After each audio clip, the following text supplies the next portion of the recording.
예, 안녕하세요. 자, 이제 제2장입니다. 그래서 부동산의 개념과 분류인데요. 요거는 이제 요약집을 먼저 할게요. 그러니까, 개념과 분류는 이제 각종 용어가 많이 나오기 때문에, 요약집을 가지고 먼저 정리하고, 다음에 이제 핵심 프린트로 넘어갈게요. 일단 이제 복합부동산이라는 개념이죠. 이거는 뭐 우리가 이미 많이 하셨는데, 3대가 봐도 법은 경기가 난다 그랬죠. 그래서, 이 세 가지 측면의 부동산을 복합 개념의 부동산이라 한다 그랬어요. 그럴 때 이제 부동산의 개념을 우리가 이제 이 법률적 경제적인 눈에 안 보이니까 이제 무형적 측면이라 그러고요. 형태가 없다.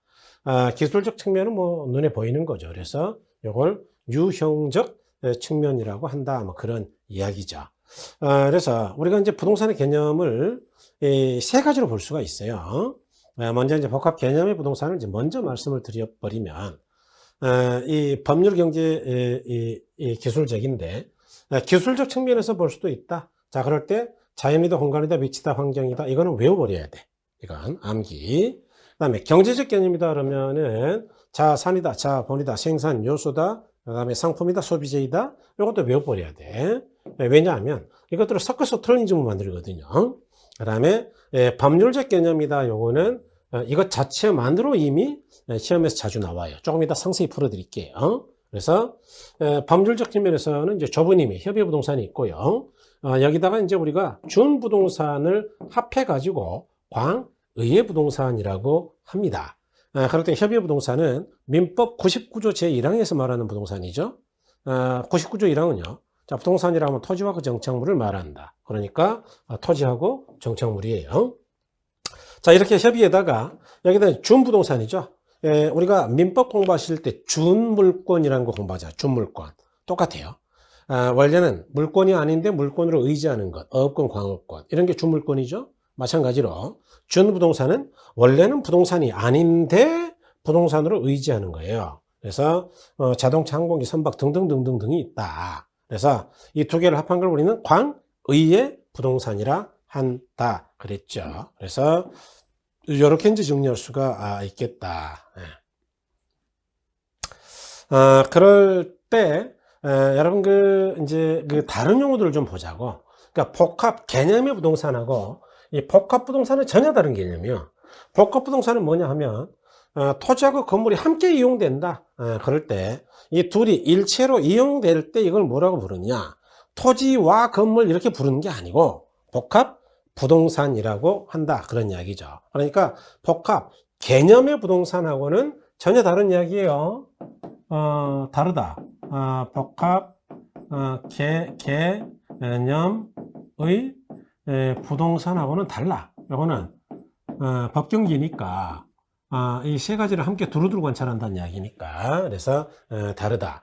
그럴 때 평가할 때 일반적으로 복합부동산은 이제 일괄 평가한다 그런 이야기죠. 그래서 이 정도만 기억하시고 이건 너무 많이 들어가 있으니까 물건별 평가에서 토지는 우리나라 공시지가 기준법이고 건물은 건축비가 들어가니까 원가법이다 뭐 이런 이야기 아니겠어요? 그래서 이렇게 보시면 되겠다. 물론 토지 건물이 일체로 이용된다 그럴 때는 잘 팔리는 거니까 거래 사례 비교법이다. 그런 게 이제 여기 정리가 돼 있죠. 읽어보시면 되겠고요. 그 이야기가 지금 여기 있는 겁니다. 자, 복합 개념의 부동산이다 그러면은 법경기를 두루두루 고려하는 것, 뭐 그런 이야기죠. 그래서 여기는 개념에란 말이 들어가 있죠. 자, 복합부동산은 요거 두 개가 함께 이용되는 거다. 이런 이야기고. 또 복합 건물. 요것도 복합 개념의 부동산하고는 전혀 다른 이야기죠. 전혀 달라요. 주상복합 건물이에요, 이거. 그래서 아래쪽은 상가, 위쪽은 주거 뭐 이런 이야기 아닙니까? 그래서 요거는 1층, 2층, 3층 가치가 달라. 그러니까 구분평가해야 된다. 그런 이야기죠. 그래서 우리가 이제 저번 주에 감정평가를 공부했으니까 조금 이해가 될 수도 있겠어요. 뭐 어려운 이야기입니다. 이거 이해 안 되는데 어떡할까요? 상관없어요, 이거. 평가는 평가에서 공부하면 돼요. 네. 그래서 이렇게 보시면 되겠습니다. 다음에 이제 이 정착물인데요. 아까 이제 우리가 뭐라 그랬느냐 하면은, 여러분 법 제도적 개념의 부동산은 협의의 부동산이 있다 그랬고요. 여기다 이제 준부동산, 의지의 부동산 합해가지고 의회 부동산이다. 이렇게 큰 줄기를 잃어버리면 절대 안 돼요. 그럴 때 이 협의 부동산에는 토지하고 그 정착물이다 그랬죠. 그럴 때 이제 이 정착물에 대한 이야기예요, 지금. 그래서 이 정착물은요, 정착되어 있는 물건이요. 그러니까 이제 픽스처 영어로. 그 이야기는 뭐냐 하면, 부동산에 정착되어서 이동이 용이하지 않은 물건, 그런 이야기예요. 그런데 이 정착물이 두 가지가 있다. 토지의 일부로 보는 것. 그래서 이제 종속 정착물이라 그러고요. 토지하고는 별개의 것. 독립 정착물이다. 뭐 이런 게 있다. 그 이야기죠. 그래서 토지의 일부로 보는 건 담장, 수목, 뭐 교량 이런 것들. 그 다음에 이제 토지와 독립한 정착물로 보는 것 대표적인 게 건물이에요. 건물.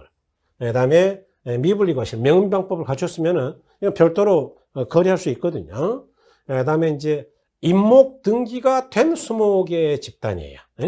물론 명의방법도 포함하고. 그 다음에 농작물이죠. 농작물. 농작물은 민법에서 공부하시지만 남의 땅에서 농사를 짓는다 하더라도 그 농작물은 경작자의 것이에요. 땅 주인의 것이 아니고. 그러니까 땅 주인의 토지와는 별개로 거래되는 거예요. 그래서 별개 독립한 거다 이렇게 보는 거죠.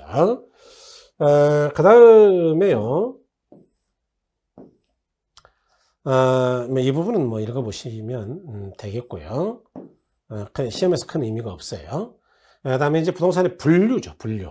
이게 이제 시험에서는 뭐 굉장히 중요한 부분이기도 합니다.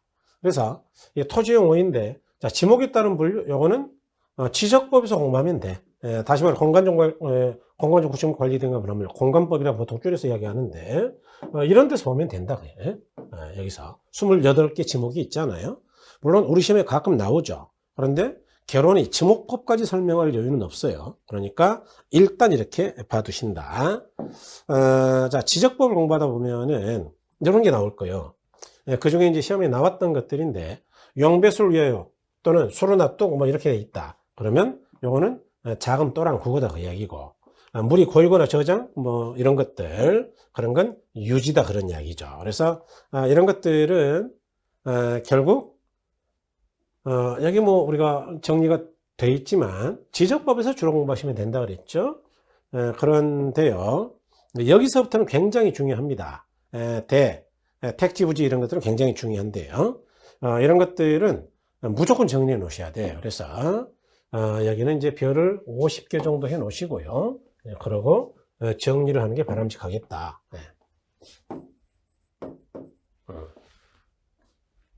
시험에서는 일단 무조건 한 개 나온다 라고 보시면 뭐 거의 틀림이 없습니다. 자, 그럴 때 이제 택지, 부지, 대인데요. 이 택지라는 게 뭐냐 하면은 택지, 건축 가능한 땅을 이야기해요. 그래서 여기 이제 뭐 정리를 잘 해놨지만 우리가 택지 그럼 건축이 가능한 땅이다. 주로 뭘 건축할 수 있냐? 주거상업, 공장까지 건축할 수 있는 땅이에요. 그러면 여기 대는 뭐냐? 대는 주로 주거나 상업을 지을 수 있는 걸 이야기해. 주거나 주택상가. 공장용지는 왜 뺐냐? 아까 우리가 지목 28개 중에 공장용지라는 지목이 별도로 있어요. 그건 차문자를 써서 장이라고 표현하죠. 지적도에 공장용지. 그러니까 별도의 지목인 장이 있다는 이야기는 대하고는 다르다 그 이야기죠. 그래서 반드시 구별해야 될 게, 공장용지는 택지에는 포함되지만 대에는 포함되지 않는다라는 걸 꼭 배려해야 되고요.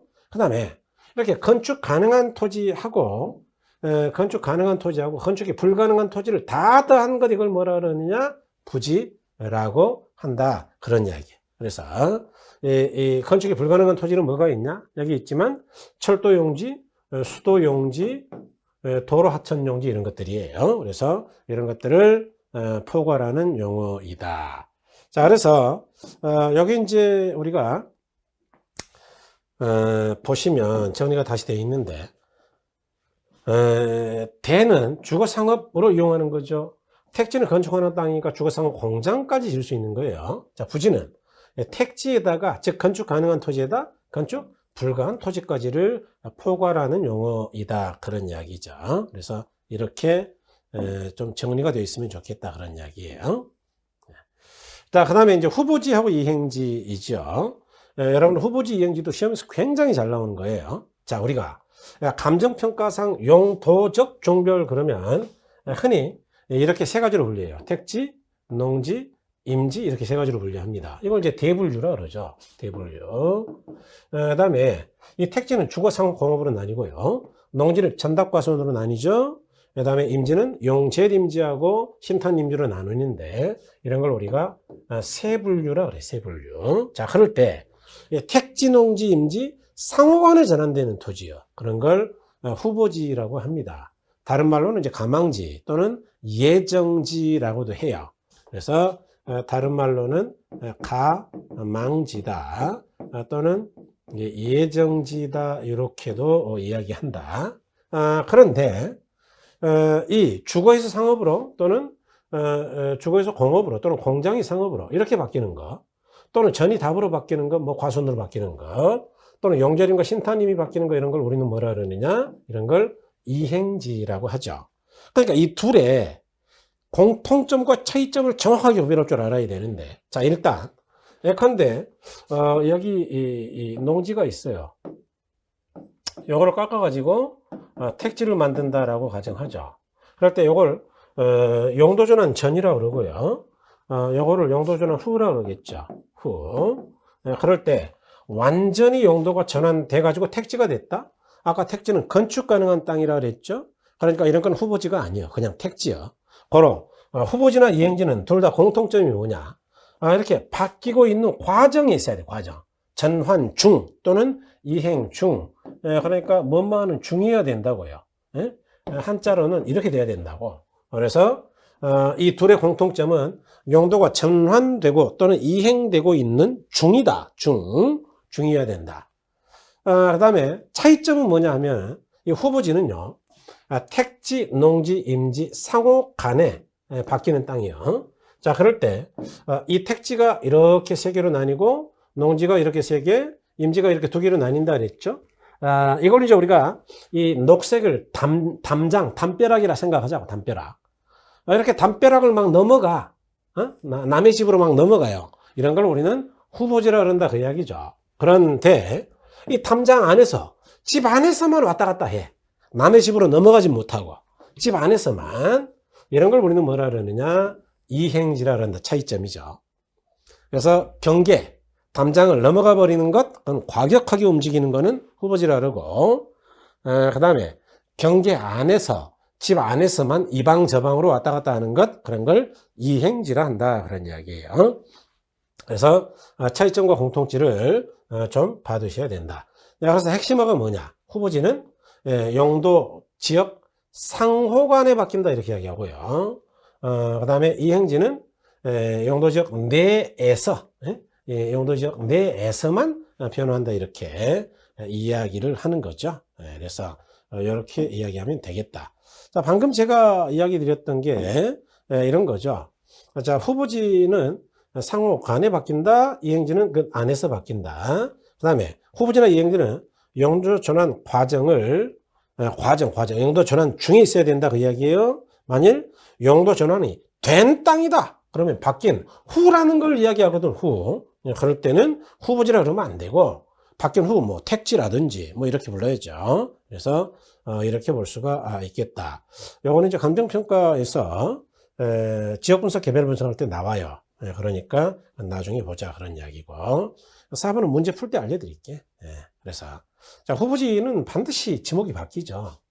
그 다음에 전답, 과수 뭐 중에 하나겠죠. 그러니까 여기서 일이 바뀌면은 지목이 바뀌는 거지. 그런데 이행지는 지목이 안 바뀔 때도 있어요. 여기 시험에 나왔죠. 근데 여러분 주택과 상가로 왔다 갔다 하는 거 이거는 둘 다 돼요. 돼. 그러니까 지목이 안 바뀐단 말이에요. 바뀌는 경우도 있겠지만. 그래서 이렇게 보시면 되겠다. 그 다음에 이제 법지하고 민지인데 굉장히 그림이 잘 표현되어 있죠. 법지하고 민지예요. 그래서 자, 법지하고 민지는 자, 법적으로 소유권이 얘는 인정이 되지만 이용 실익이 전혀 없는 거. 이용할 수 없는 땅이죠. 빈지는 반대예요. 법적 소유권이 인정되지 않은데 이용 실익은 얼마지 있는 땅이에요. 그래서 어떻게 구별할 수가 있느냐. 예컨대 여기 이제 A의 집이 있고 여기가 B의 집이 있다. 그럴 때 경사가 차이가 나면요. 무너지면 안 되잖아요. 그래서 우리가 이렇게 이제 축대를 쌓아, 축대. 이걸 우리가 뭐라 그러느냐? 법사면이라 그래. 법사면. 말이 참 어렵죠. 또는 사면이라 그래요. 뭐 쉬운 말이 있는데 왜 이런 말 쓰는지 모르겠어요, 저는. 경사면. 얼마나 쉬워. 그럴 때, 지적법에서 이제 우리가 토지의 면적은요, 수평 투영 면적을 기준으로 해요. 그러니까 위에서 쳐다봤을 때 이 바닥 부분이 이 면적이다 그 이야기예요. 바닥 부분. 그래서 이와 같이 이 부분은 이제 우리가 법지라고 합니다. 법지. 네, 법지. 그러니까 비스듬한 면적이 아니고 지금 이 부분이에요. 네, 법지. 요거는 소유권은 누구의 소유냐 그러면은 윗집 소유예요. 윗집. 이 사람의 소유다 이 이야기. 그러니까 소유권이 비 것인 거는 알겠어. 근데 여기다가 우리가 뭐 농사를 짓겠어요? 여기다가 막 이렇게 비스듬하게 이렇게 나무를 심어야 됩니까? 나무가 이렇게 자라야 돼, 이거? 그러다가 막 기분 나쁘면 쓰러지고 막 이런 거예요? 안 되잖아요. 안 될 일이지. 그러니까 이거는 이용은 불가능한 땅이다, 이렇게 이야기하는 거예요. 자, 그 다음에, 빈지는 주로 이제 바닷가의 땅인데요. 여러분, 예컨대, 원래는 이제, 이렇게, 이만큼이 이제 바다에다 치죠. 자, 그럴 때 바다와 육지의 경계에는요, 우리나라 공유수면관리법에는 최대 만조, 물이 가장 많이 들어온 만조선까지가 바다예요. 그 이상을 육지라고 그러고. 그런데 지구 환경이 바뀌면 이런 게 없어져. 다 지워졌네. 어쨌든 물이 여기까지만 들어올 수도 있잖아요. 여기까지만. 그러면 이제 이게 최대 만조 수위선이 됐다 이야기예요. 최대 만조 수위선이요.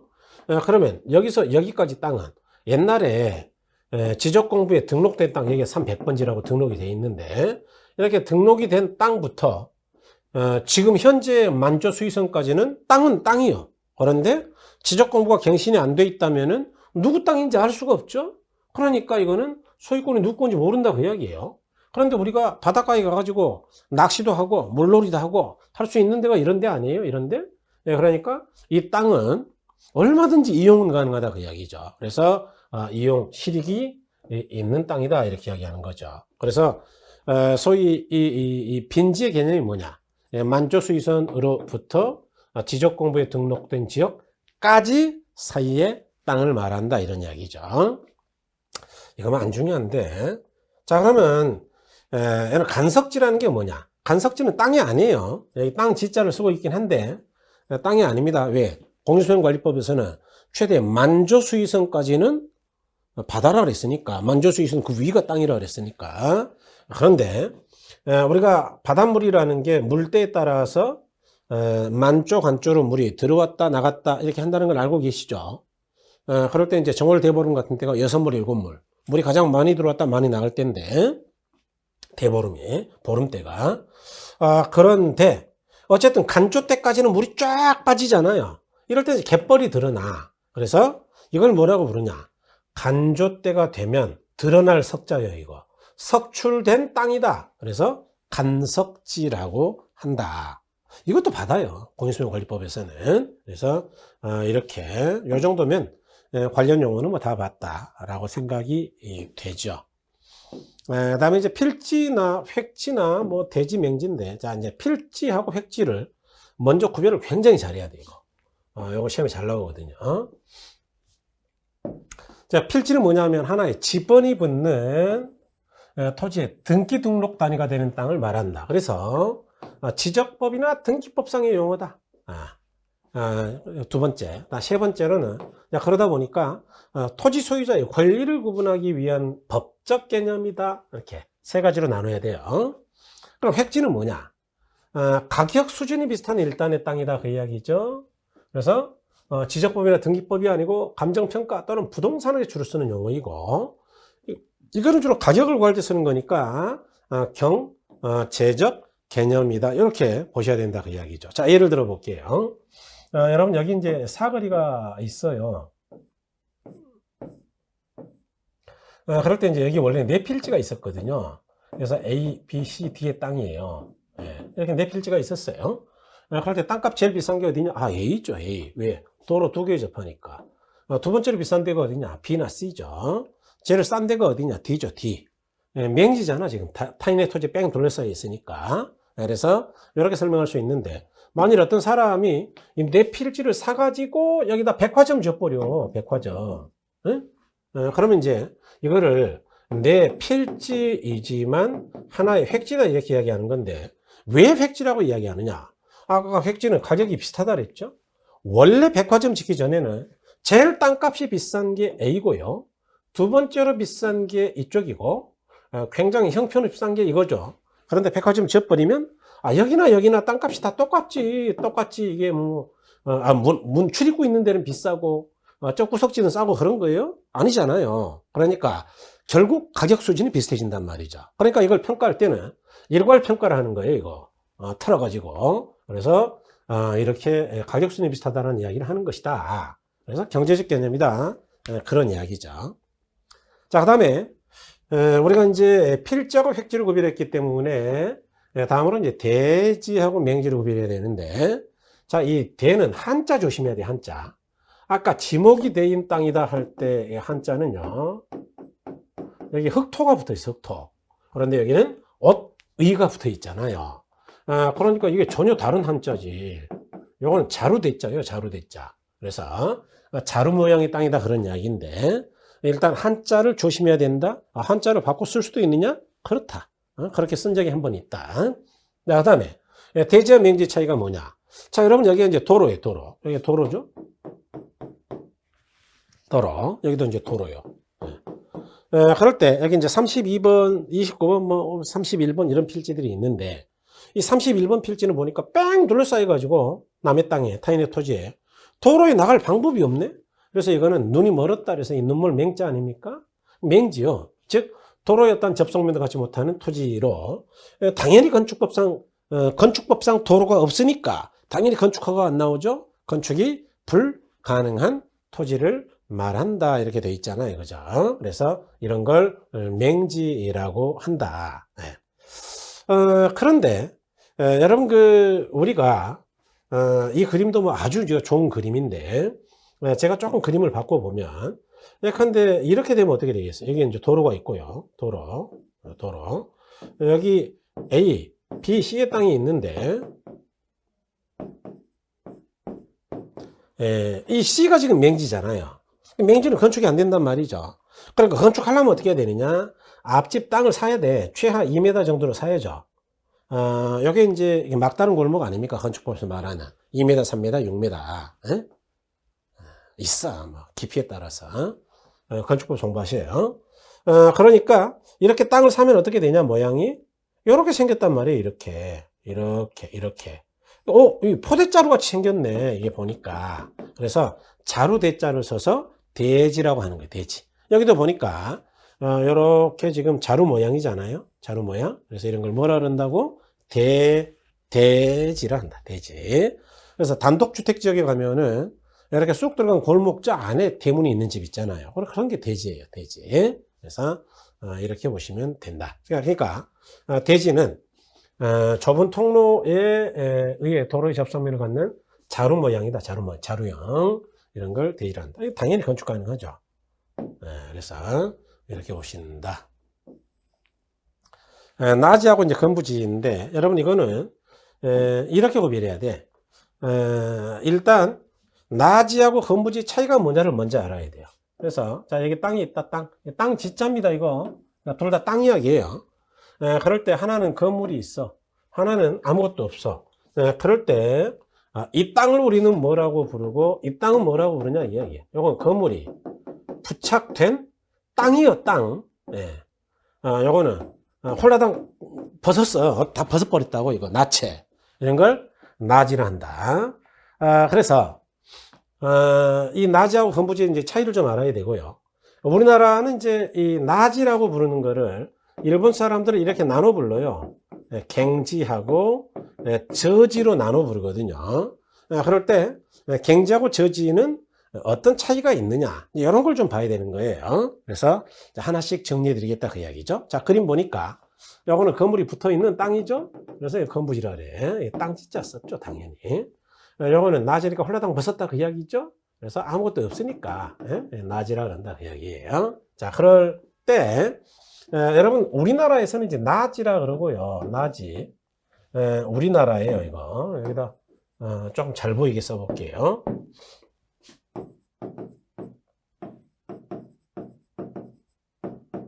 일본에서는 이거를 나눠서 부른다 그랬죠? 갱지하고, 갱지하고,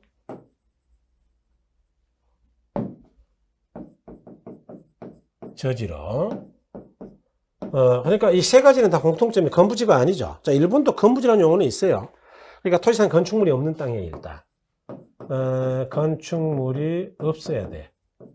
그 다음에 나지는 지상권 등 사법상 토지상의 건축물이 정의가 이래요. 나지의 정의. 토지상의 건축물이 없는 토지로서 지상권 등 사법상의 제한이 없는 토지를 말한다. 그러니까 이건 사법상 민법 같은 사법상 어떠한 제한도 없다 그 이야기죠. 그 이야기를 반대로 말하면 공법상 제한은 있다는 이야기예요. 다시 말해 용도 지역이라든가 용도 지구 구역 건축전 건폐율 용적률 제한은 있다 그런 이야기입니다. 그래서 세상의 모든 땅은 일단 공법상 제한은 있다 보시면 돼. 그러니까 갱지도 공법상 제한은 당연히 있겠죠. 저지도 당연히 공법상 제한은 있겠죠. 그래서 이렇게 보시면 돼요. 그 다음에 갱지나 저지도, 자, 일본도 우리가 건부지라는 용어 따로 있다 그랬으니까 이거 당연히 건축물이 없어야 되겠죠. 건축물이 없어. 이것도 건축물이 없는 땅이죠. 자, 그런데 갱지하고 저지의 차이는 뭐냐? 갱지는 우리나라 나지와 똑같아요. 일본에서는 우리나라 지상권을 차지권이라 부르는데 차지권 등 사법상의 제한이 없는 땅이요. 그러니까 이것도 사법상의 제한은 없다 그 이야기예요. 그러면 저지는 뭐냐? 차지권이나 임차권 등 사법상의 제한을 받는 땅이다 이렇게 정의되어 있거든요. 결국 차이를 찾았어요. 이 나자와 갱지는 결국 부르는 나라마다 조금 용어가 다른 것이지 같은 개념이다. 그런데 갱지하고 저지의 차이는 뭐냐? 사법상의 제한이 없는 거냐 있는 거냐 차이밖에 없다. 자, 그러면 여기서 말하는 사법상의 제한이 우리나라로는 지상권, 일본 말로는 차지권이라고 그랬는데 도대체 그게 뭐길래 그러냐? 여러분 이제 민법 공부하셨으니까 다 아시는 거죠. 여기 소유자 A가 땅을 놀리고 있어요. 그러니까 어떤 A라는 사람이 와서 나한테 지상권 한번 줘보세요. 그래서 지상권이 뭔데요? 뭐 민법 공부하시니까 아시죠? 뭐 경관 건물이다 30년 뭐 그런 거 있잖아요. 그래서 왜요? 그랬더니 한 5억 드릴게. 그러니까 5억 준다 그러니까 이제 막 도장 찍어줬어요. 그랬더니 여기다가 A가 막 자기 이름으로 건물을 짓고요. 그 다음에 건물을 막 층별로 팔기도 하고 팔아. 지상권 건물을 팔 수도 있어요. 또 임대도 하더라 그 이야기죠. 그러니까 이제 갑이 당황스러워가지고 왜 그러세요 남의 땅이 그러니까 원래 지상권이 그런 거예요 라고 이야기하더라. 기간은요 30년이에요. 별도로 정함이 없으면 최단 기간이. 그래서 30년간 5억 받아먹고 나서 아무것도 못했어 이 사람. 그러고 이제 30년 끝나니까 A가 와가지고 갱신계약하자 그래. 그러니까 소유자 갑이 이제 지겨워 그러고 거절을 했어요. 그러니까 뭐라 그러느냐? 지상물 매수 청구권을 행사하겠대. 그러면 내 건물 사세요. 이렇게 이야기하더라. 그러니까 결국 이 지상권이 설정되면요. 소유자 입장에서는 할 수 있는 게 아무것도 없어. 그러니까 지상권이 설정이 안 된 의뢰 토지와 비교한다 그러면은 이 땅은 똑같은 위치에 있는 똑같은 가격의 땅이라 하더라도 소유권이 제한되다 보면 가치가 떨어질 수밖에 없죠. 이걸 평가할 때는 감가한다 이렇게 감가. 뭐 때문에 감가냐? 지상권 때문에 감가다. 저지감가다 이렇게 저지감가. 평가사들은 일상적으로 쓰는 용어예요 이거. 우리나라 법률 우리나라 용어는 아닌데 일본 용어를 갖다 쓴단 말이에요. 그래서 구별하는 거예요 이거. 우리 시험에 그래서 나오고 이거. 왜 남의 나라 게 나오냐고 이거. 참 안타까운 일이죠. 그럴 거면 우리나라 감정평가 관련 법규에다가 갱지 저지를 아예 쓰던지. 그래서 이와 같이 사법상 제한이 있다는 거는 가치가 떨어진다. 그래서 구별해야 된다 그 이야기죠. 그래서 이렇게 나눠 생각하시면 됩니다. 자, 그걸 정리한 게 이거죠. 낮에는 이제 건축물이 없는 땅이다. 뭐 그런 이야기고. 색깔이 뭔 거예요? 건축물이 없다. 공법상 제한은 받지만 사법상 제한은 받지 않는다 그 이야기죠. 지목이 반드시 될 필요는 없다. 아니, 뭐, 공장 용지도 위에 건물 없으면 낮이에요. 그 장인데, 장? 예, 대가 아니고, 그러니까 반드시 될 필요는 없다. 이게 15회 때 나왔거든요. 그래서, 이런 표현이 들어가 있는 거고요. 예, 건부지는 건축물이 부착된 땅이다. 그 이야기. 건물이 부착된 땅이요. 예. 예, 건물과 증가는, 이거는 아직은 뭐 공부 안 해도 되고, 뭐 천천히 해도 되고. 다음에 이제 공지공원지를 했는데, 뭐 공지가 너무 쉬운 이야기 아니에요? 여러분 여기 100평의 땅이 있어요, 100평. 그런데 우리가 건폐율 제한 때문에, 건폐율이라는 거 뭐 다 외우고 계십니까? 용도지역에 따라서 뭐 55, 66, 57, 98, 87, 777, 뭐 222, 224, 22 이렇게 21개 다 외워야 되지 않겠어요? 그래서 준주거지역이다. 그럼 70%에 70%. 그러니까 건축물의 바닥 면적을 70평을 얹을 수 있다 그 이야기죠. 다시 말해서 여기 30 부분은 그냥 비워놔야 돼 이거. 예? 그래서 빌공짜 써가지고 홍지요 이거. 네. 건폐율 제한 때문에 비워둔 땅이다 그 이야기죠. 네. 여기다 화살표를 이거 안 해야지. 공한지는 뭐냐 공한지. 여러분 우리가 도시에 가다 보면은 뭐 주차장처럼 쓰는 땅이 하나 있어요. 그러니까 맨 흙바닥인데 막 갖다 차 대고 아무도 관리 안 해. 그런 땅을 이제 공한지라 그러죠. 도시 토지인데 집가 상승을 기대하고 방치한 땅이죠. 그런 걸 공한지라 한다. 이 공한지는요, 누구랑 구별해야 되냐 하면은, 요거는 왜 이거 자꾸 녹색만 나오죠? 자, 이거는, 얘랑 구별을 해야 되는 거예요. 유휴지, 유현지, 특히 유휴지하고. 유휴지는 뭐냐 그러면은 바람직스럽지 못하게 놀리는 땅이죠. 그래서 이것도 투기 목적이 강하죠. 둘 다 투기적 성격이 강하다 그 이야기예요. 그럼 휴한지는 뭐냐? 농사를 지을 때 같은 땅에다 계속 매년 농사를 지면은 땅이 힘이 없어. 그래서 나중에는 막 씨를 뿌려도 막 말라 죽어요. 그러니까 한 3년 4년 농사 지으면 1년 정도는 쉬어야 돼. 이렇게 땅의 힘, 지력 회복을 위해서 쉬게 하는 땅이다. 쉬게. 그래서 거기다 거름 많이 뿌려가지고 이 트랙터나 뭐 이런 거 경운기 같은 걸로 이제 갈아엎어 가지고 1년간 땅을 놀게 하는 거예요. 네. 그러니까 여기 공한지나 유휴지는 비정상적이다 이 말이에요. 예? 투기적 성격이 강하다. 그런데 이 휴한지는 굉장히 정상적인 땅이다. 이렇게 구별해야 된다는 이야기죠. 그래서 이렇게 뭐 구별하시면 되겠어요. 기타 별로 안 중요한데 뭐 이런 것도 또 가끔 나와요. 그래서 이걸 또 안 볼 수가 없네. 자, 포락지죠. 포락지. 이거는 이제 다른 법에서 많이 배웠을 거예요. 뭐 중개사법이나 아니면 뭐 지적법에서 많이 배울 텐데 지적공부에 등록된 토지가 물에 침식이 돼버려. 그래서 수면 밑으로 잠긴 거, 즉 전답 등이 하천으로 변한 땅이다. 이런 걸 포락지라고 한다. 자, 선화지죠. 이거는 이제 고압전선 아래에 있는 땅이요. 그래서 고압전선 아래에 있는 토지로 감가를 하기 때문에 이제 별도로 구별하는 거죠. 여기 이제 고압전선 철탑이에요.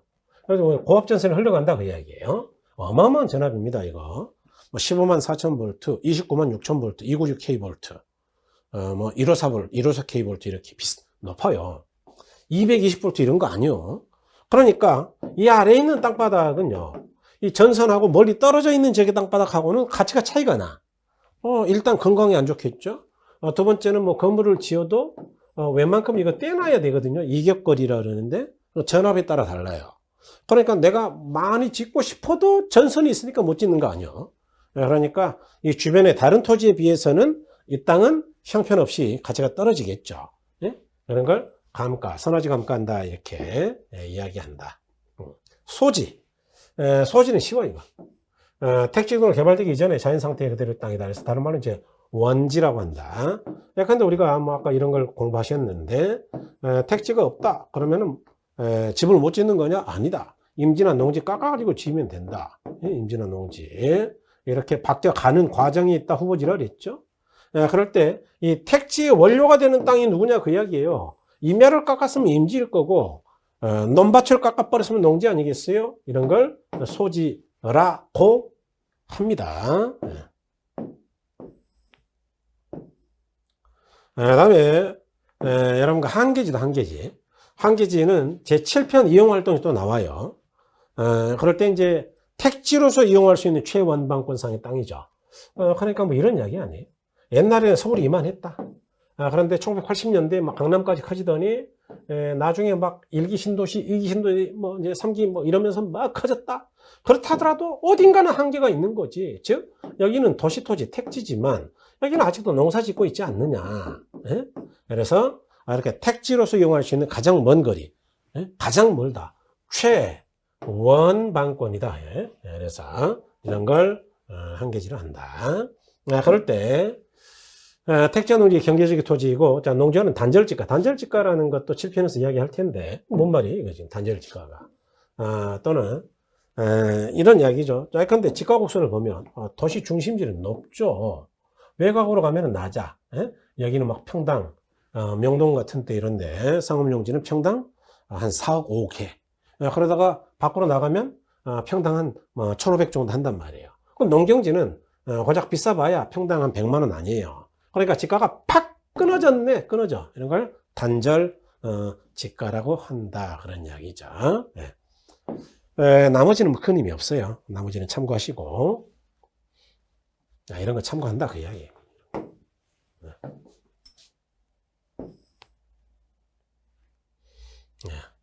그 다음에 이제 자 주택의 분류죠. 그래서 건축법 시행령에도 나오고 뭐 주택법에도 나오죠.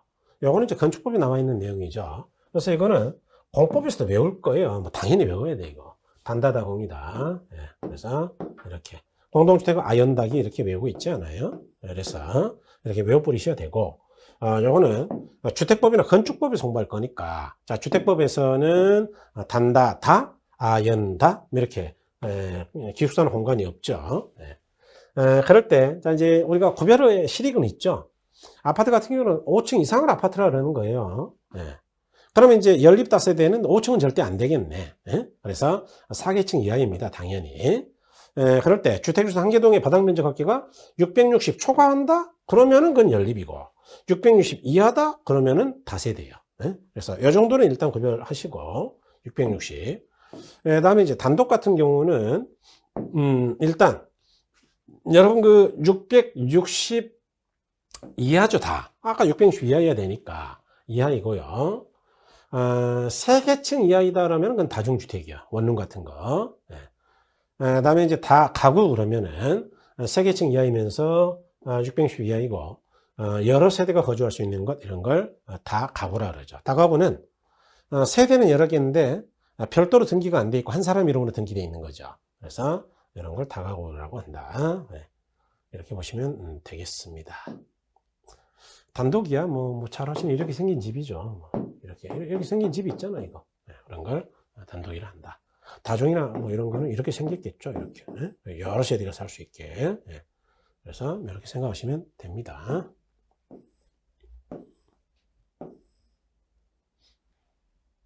이것도 이제 주택법 공부하셔야죠. 그래서 도시형 생활주택이다. 아니, 결혼해서 뭐하러 이런 거 하냐. 300세대 미만이다라는 거 좀 기억하시고요. 세 가지가 있죠. 단정과, 단정 연립과 단정 다세대, 그 다음에 이제 원룸형, 이렇게 세 가지가 있다. 준주택, 그러면 이제 오다노기 뭐 이렇게 외울 텐데.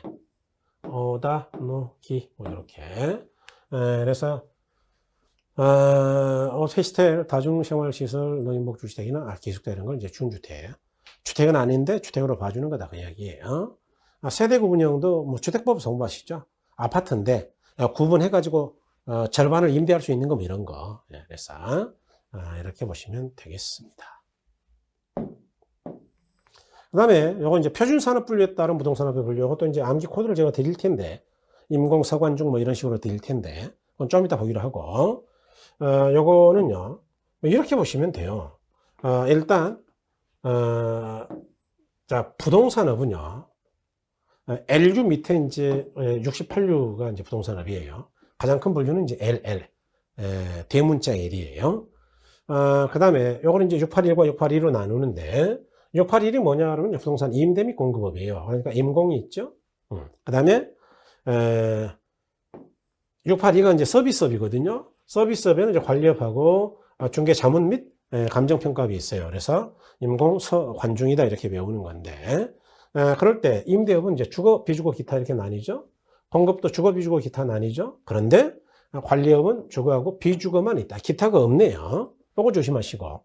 그다음에 이제 어쩌다 나오는데 요게 이제 뭐 최근에 나와버렸기 때문에 또 나오겠냐 싶습니다만은 요게 그 최근에 개정된 게 자, 중개 및 대리업. 그다음에 투자자문업이 들어갔어. 투자자문업. 그다음에 감정평가. 그래서 중개 및 대리업하고 투자 자문업하고 감정평가, 그래서 자문업이 추가됐다라는 거 조금 신경 써야 됩니다. 그래서 이 정도 봐두시면 되겠다. 이렇게 보시면 되죠. 그래서 이제 뭐 여기 자 요약집에 있는 문제도 보자고요. 한국표준산업분류상 자 부동산 관리업의 분리차기 또는 세부 예시에 해당되지 않은 것, 이건 좀 너무 들어갔죠. 그래서 주거용 부동산 관리, 비주거용 부동산 관리, 그다음에 사업용 건물 관리, 사업시설 유지 관리를 했는데, 아파트 관리를 했는데, 아파트 관리라는 게 뭐 주거용이죠. 이거 다른 말로. 이거는 다른 말로 비주거용이겠지. 뭐 다 같은 거요. 그런데 사업시설 유지 관리 그러면 이거 별도업이에요, 이거. 유지 관리업이라는 건 건설업에 해당되는 겁니다. 건설업. 그러다 보니까 이거는 부동산 관리업이 아니란 말이에요. 그래서 관리업이 아니고 전문건설업이에요, 이거. 전문건설업 면허 중에 도장면허, 그 다음에 유지관리 면허, 뭐 이런 것들이 있거든요. 그 다음에 인테리어, 뭐 이런 거. 그러니까 이런 건 건설업이다. 그 다음에 이번에 한국표준산업분류상 부동산 관련 서비스업에 해당되지 않은 거 그랬죠. 아까 서관중이라 그랬는데, 아까 투자자문업이 있었죠. 새로 생겼다 그랬어요. 그 다음에 주거용 부동산 관리업 있죠, 이거? 관리업에. 그 다음에 중개 및 대리업, 아까 서비스업에 있었잖아요. 부동산 개발 및 공급업 있고, 비주거용 부동산 관리업이 있어요. 그럴 때, 왜 이제 부동산 개발 및 공급업이냐? 자, 부동산 관련 서비스업에는 서관중이니까 관리업하고, 중개, 그 다음에 자문, 중개 및 대리, 그 다음에 자문, 평가 이렇게 나뉘었잖아요. 중개, 자문, 평가 이렇게 나뉘었는데, 관리업 여기 있네, 관리업. 주거, 비주거. 그 다음에, 중개 및 대리업, 투자자문업, 감정평가업이 빠졌네, 평가업. 이렇게 세 가지로 나뉘었잖아요. 그러니까 포함되지 않는 건 당연히 개발공급업이요. 아까 임공할 때 임대 및 개발공급업인데, 거기에 속한 거니까. 그래서 4번이 답이다. 이렇게 봐주시면 되겠죠. 그래서 이제 여기는 뭐 정리를 해놨죠. 그래서 여러분이 이렇게 쭉 한번 참고해 보시면 되겠습니다. 그죠? 자, 그래서 이제 이렇게 해서 우리가 이 편을 내용을 좀 보셨어요. 그 다음에 여러분 조금 쉬었다가 조금 쉬었다 해야 될 것 같아요. 또 시작하면 너무 길어지니까 조금 쉬었다 핵심 프린트로 부동산의 개념과 분류 정리하고요. 그 다음에 부동산의 특성 정리해 버릴게요. 그래서 잠깐 쉬었다 뵙겠습니다. 강사력이